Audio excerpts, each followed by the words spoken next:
नहीं होता है? इसकी वजह क्या है? जब तक चपरासी से लेकर और चीफ जस्टिस जज तक आपके बच्चे नहीं जाएंगे, आपका समाज का आदमी नहीं जाएगा, तब तक आपको न्याय नहीं मिलेगा। आप लोग जगे हुए लोग हैं। अगर आप जगे हुए नहीं होते तो आप यहाँ बैठे नहीं हैं। इंसान तो होते, लेकिन हमें इंसान समझा नहीं। और 10 रोटी में 90 लोग गुजारा कर रहे हैं, उनके बच्चे लाचार बेबस हैं।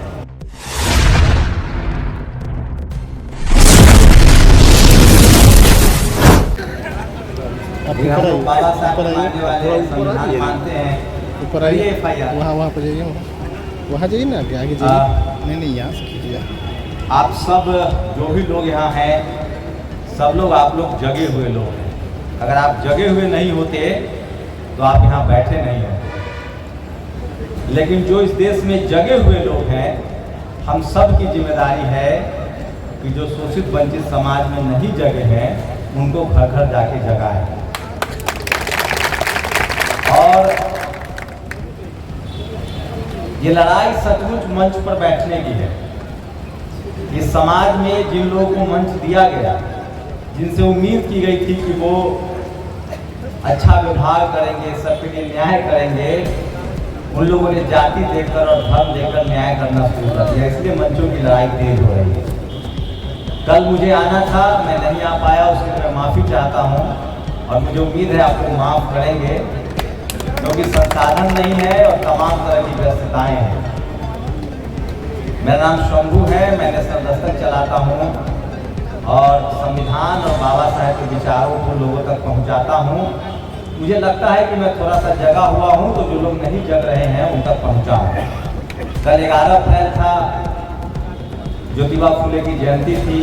5 अप्रैल को सम्राट अशोक की जयंती थी। 14 अप्रैल को दुनिया में सिंबल ऑफ नॉलेज, हम सबके मुक्तिदाता। आप यकीन मानिए, पैदा तो हमारे बाप दादा भी हो रहे थे, उनके बाप दादा भी हो रहे थे, लेकिन पिछले 1000-1500 साल की जो हमारी गुलामी थी, उनको किसी ने खत्म किया है, तो वो बाबा साहब अम्बेडकर के संविधान से किया है।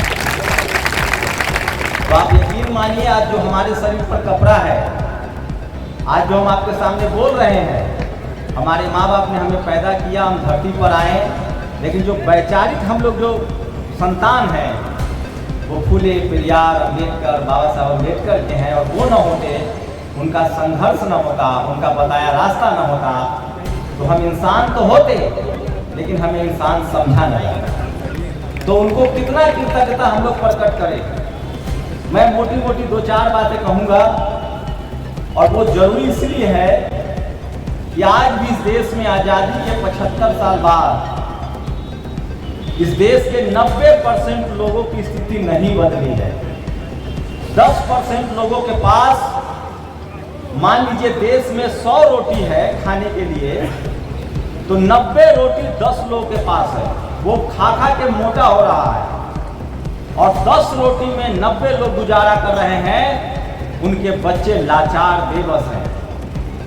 आज इस देश में जो 90% लोग हैं, उनको संविधान में जो बाबा साहब ने हक दिया है, वो हक मिल नहीं रहा है। हमारे लिए स्कूल कॉलेज नहीं है, हॉस्टल नहीं है, अस्पताल नहीं है। जब बाबा साहब थे, उस समय के जो हालात थे, उसके हिसाब से लड़ाई लड़ी उन्होंने, और संविधान में ऐसा प्रावधान किया।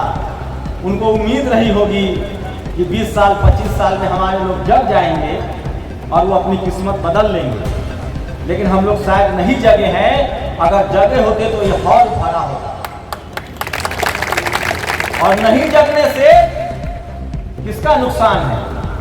नहीं जगने वालों का नुकसान है और देश का नुकसान है। जो नहीं जगेगा, जो बाबा साहब के रास्ते पर नहीं चलेगा, न वो मंच पर बैठ पाएगा, न उसके शरीर पर कपड़ा होगा, न उसको समाज में मान सम्मान होगा।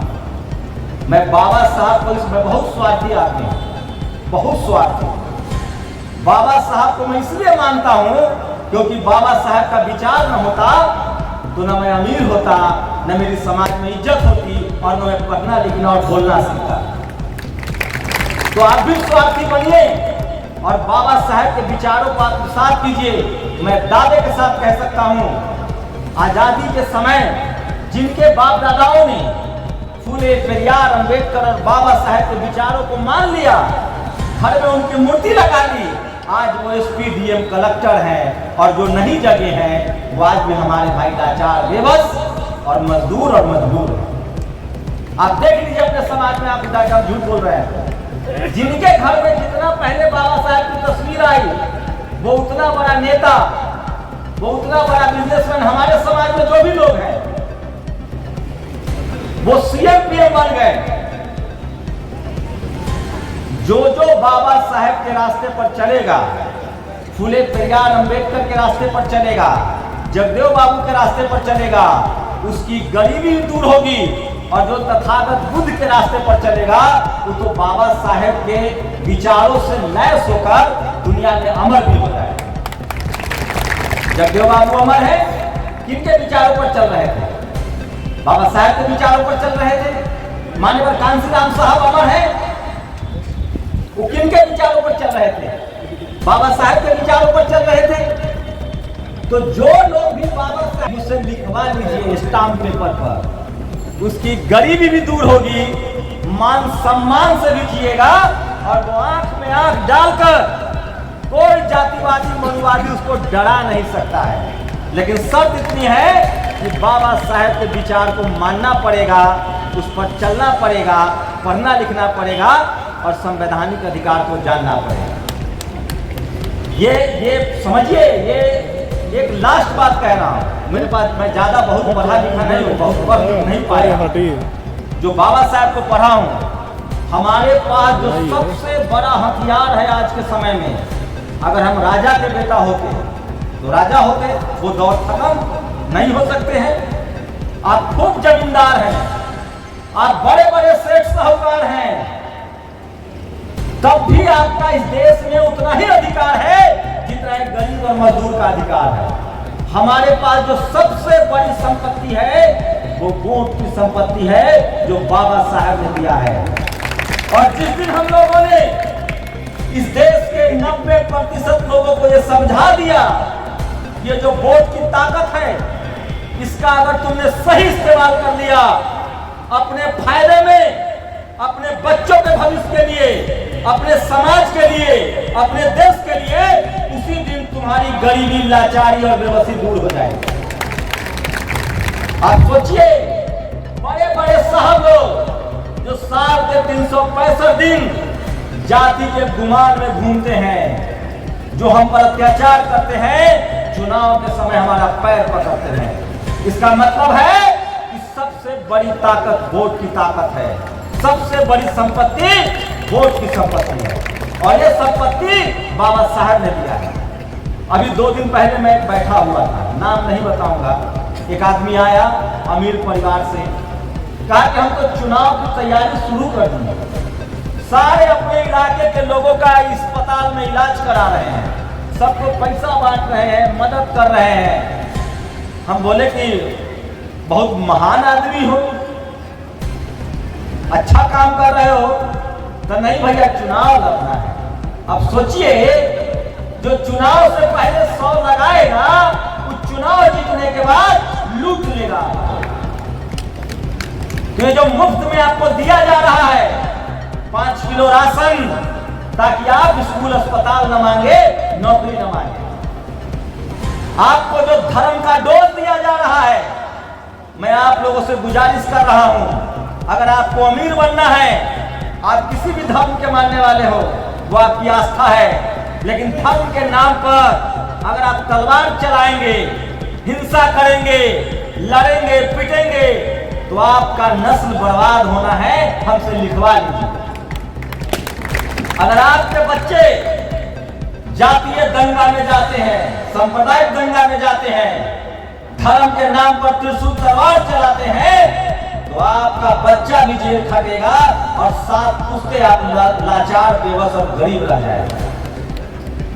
मैं इसीलिए कह रहा हूं, ये मोटी मोटी बातें हैं जो मैं रोज अनुभव करता हूं, वो बता रहा हूं। इस देश में आपको अगर अमीर होना है, सम्मान से जीना है, तो पहला काम वोट कहाँ गिराएंगे ये तय कीजिए। अपना नफा देखिए, अपना फायदा देखिए, कौन हमारा भला, हमारे समाज का भला और हमारे देश का भला करेगा।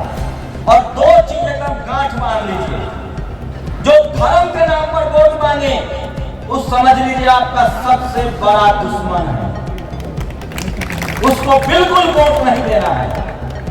दूसरा, वोट उसी को देना है जो स्कूल, अस्पताल, कॉलेज और बाबा साहब के विचार और संविधान की बात करें। आप गांठ बांध लीजिए, आप कितना पर्वत चढ़ जाइएगा, कितना सर पटक लीजिएगा, माथा फोड़ लीजिएगा, ना आपकी गरीबी दूर होने वाली है, ना आपको इंसाफ मिलने वाला है। वो इंसाफ मिलेगा पढ़ाई लिखाई से और संपत्ति से, और ये सारा रास्ता खुलेगा। जो मानव साहब ने कहा है ना कि हर ताले की चाबी जो है वो सत्ता है। इसीलिए जो समाज सजग रहेगा, जो समाज अपने लोगों के साथ जुड़ा रहेगा और जो वोट की अहमियत समझेगा, वही इस देश में इज्जत से जिएगा, उसी का मान सम्मान होगा और उसी का केस दर्ज होगा। इसके अलावा कोई रास्ता नहीं है। मैं सही कह रहा हूं, ना मैं कुछ कर सकता हूं, ना बाबा साहब आएंगे। बाबा साहब का संविधान और उनका विचार जो है वही हमें मुक्ति देगा गरीबी से, लाचारी से, बेबसी से। आप कभी सोचे हैं इस देश में 90% लोग जिनको बाबा साहब ने SC ST OBC कहा है, किसान कहा है, अल्पसंख्यक कहा है, वो गरीब क्यों है, लाचार क्यों है?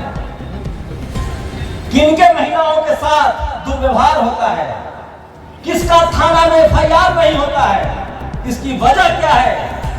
जब तक चपरासी से लेकर और चीफ जस्टिस जज तक आपके बच्चे नहीं जाएंगे, आपका समाज का आदमी नहीं जाएगा, तब तक आपको न्याय नहीं मिलेगा। और ये सारा रास्ता खुलेगा स्कूल से, पढ़ाई लिखाई से और वोट से।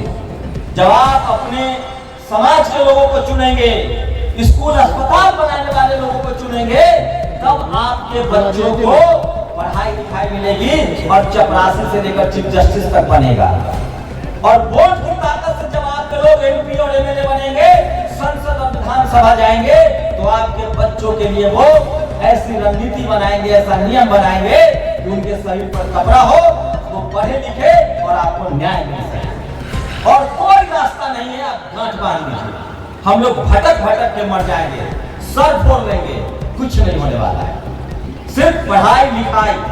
और मैं आप लोगों से गुजारिश कर रहा हूं, जिनके पास थोड़ा भी संसाधन है, मैं इसीलिए आया हूं, मेरे पास आप सब जगे हुए लोग हैं।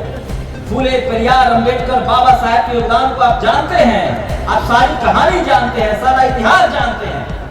मैं आज की बात करने आया हूं, वर्तमान में क्या चल रहा है। आज इस देश के 90% लोगों का वोट ठगा जा रहा है। बताए नहीं, कोई इलाज करवा रहा है मुफ्त, कोई 5 किलो राशन दे रहा है, सबसे ज्यादा धर्म के नाम पर वोट ठगा जा रहा है। और जिस धर्म के नाम पर आपका वोट ठगा जा रहा है, उसमें आपकी हिस्सेदारी नहीं है,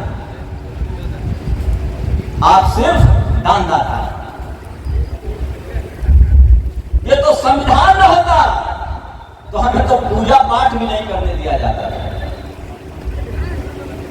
ये सब छुपा हुआ नहीं है किसी से। लेकिन आज धर्म भी उसी का बचेगा।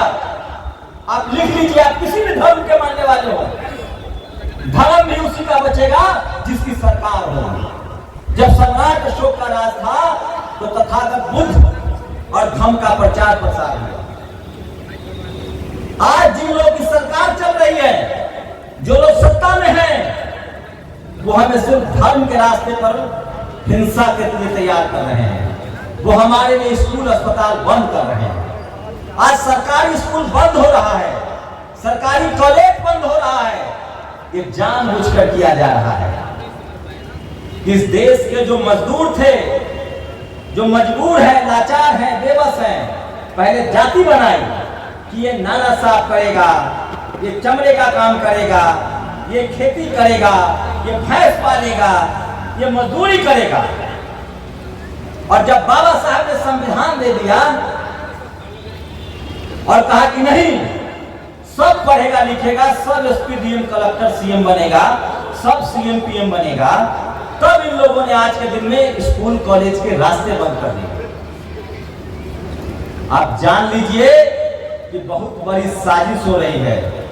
आप लोगों की जिम्मेदारी है, जो जगे हुए लोग हैं, आपको गाली सुनना पड़ेगा, FIR हो झेलना पड़ेगा।